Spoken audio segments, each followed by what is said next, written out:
All right, Kim, you are 100% correct.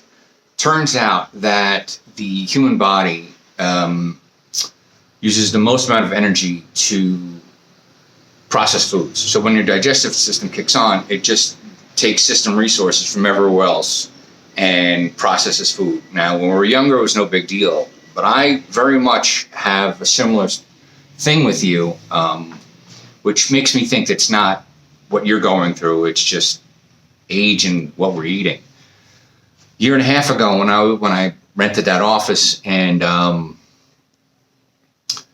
it was 2 years ago. Anyway, when I was doing the whole 1 meal a day thing, my meal was breakfast, and I like eating breakfasts. It's my favorite meal. So I'd eat breakfast at like 8, and whatever. So I had found out, or I'd realized that when I ate breakfast, I too had to lay down and let my body process. And then for the rest of the day, I couldn't learn. And this is when I was trying to learn Spanish, Forex, and programming. And I was just like, okay, so let's push it to 12. So I pushed my meal till 12.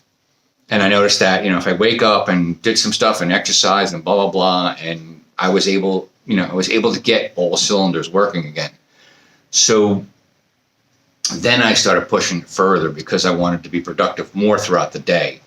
So there was a time that I could not eat until 3 o'clock. That's kind of what I'm shooting for right now, because I'm kind of run out of energy anyway by then. I'm outside and there's just some butterflies flying around. So yeah, that hypothesis is correct. Now, part of that problem also is what your body is actually digesting. So if it's harder for it to digest, it of course uses more power.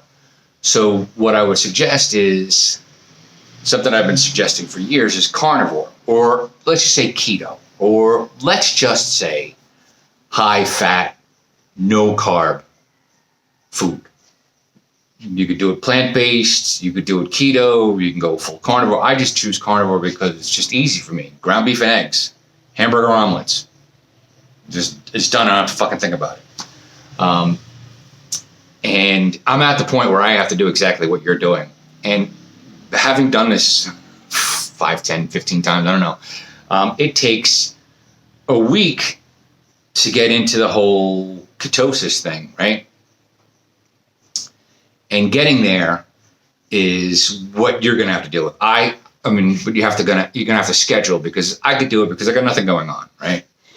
So here's what I would say. It takes about 4 or 5 days to get into ketosis, or to get the keto flu.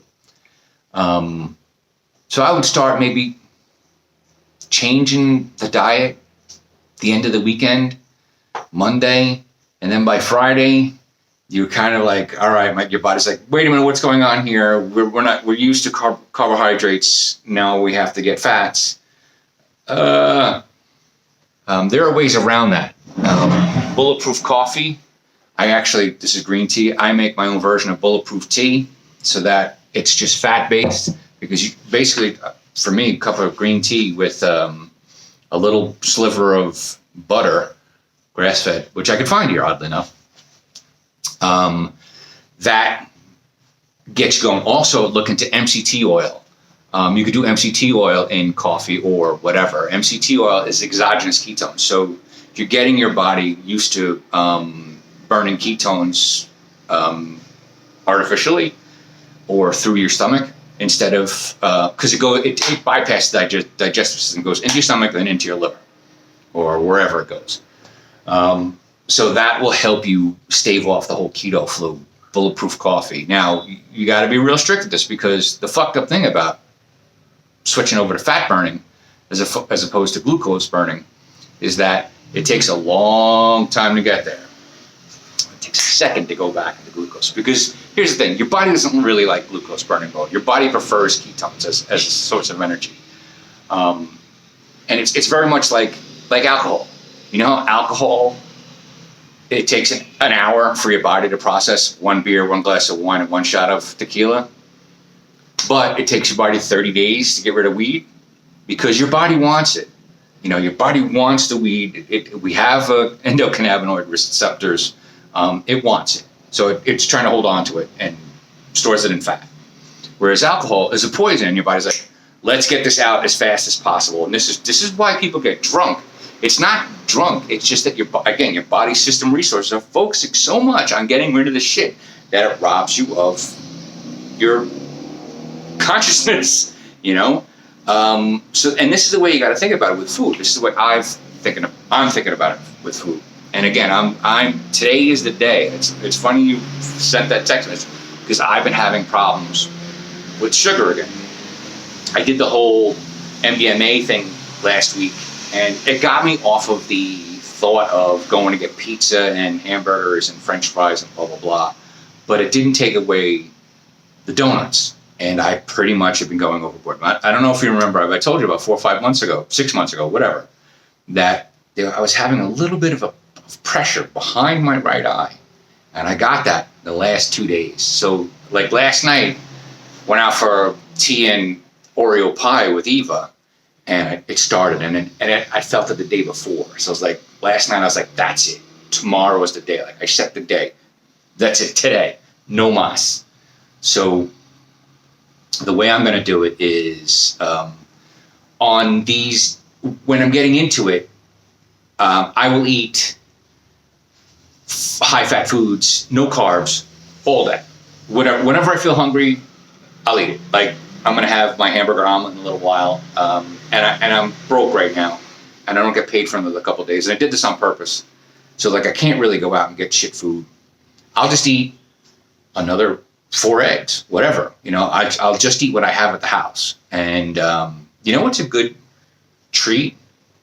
Pork rinds. Down here they're called chicharrones. It's just fried pork skin.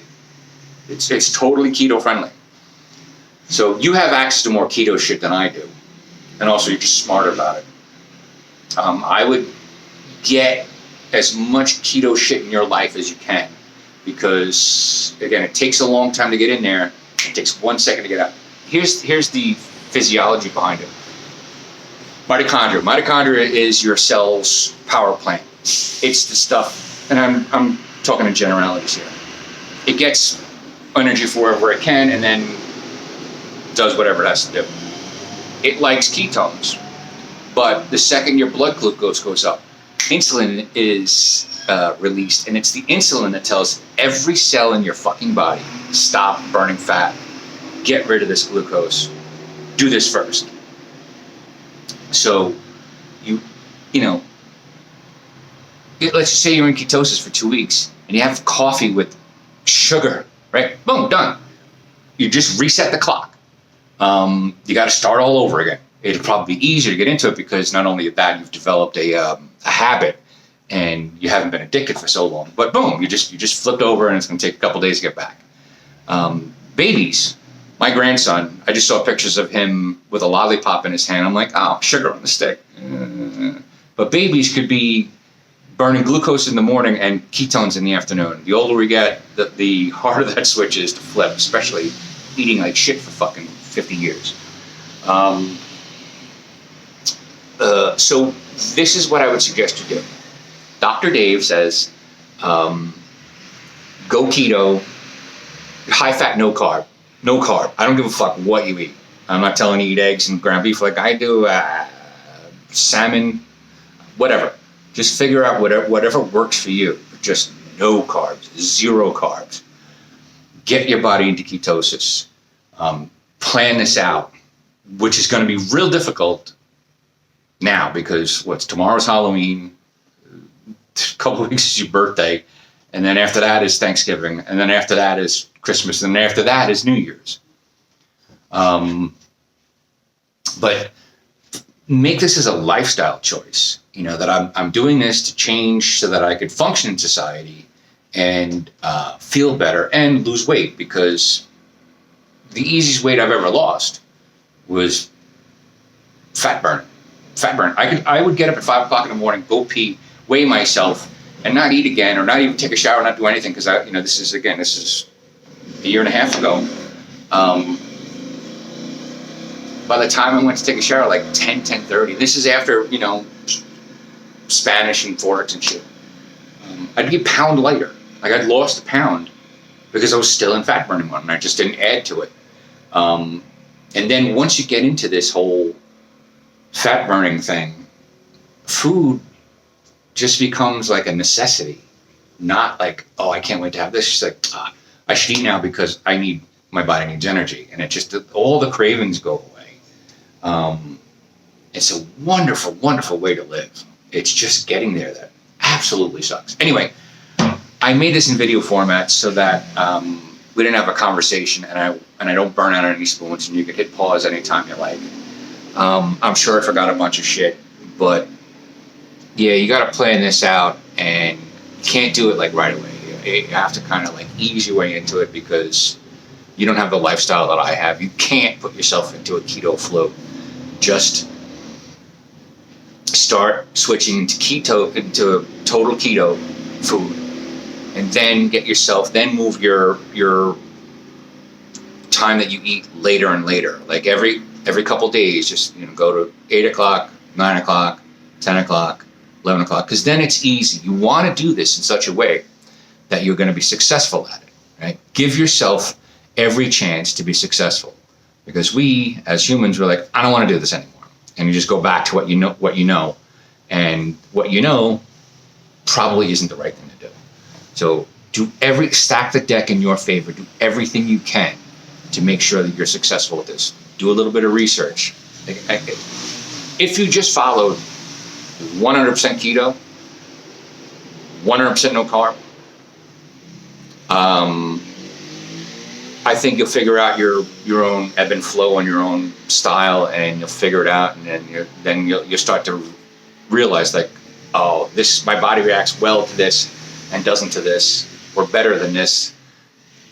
You know what you're doing. You know more about this than I do. And it's actually your fault, the reason why I even know all this shit.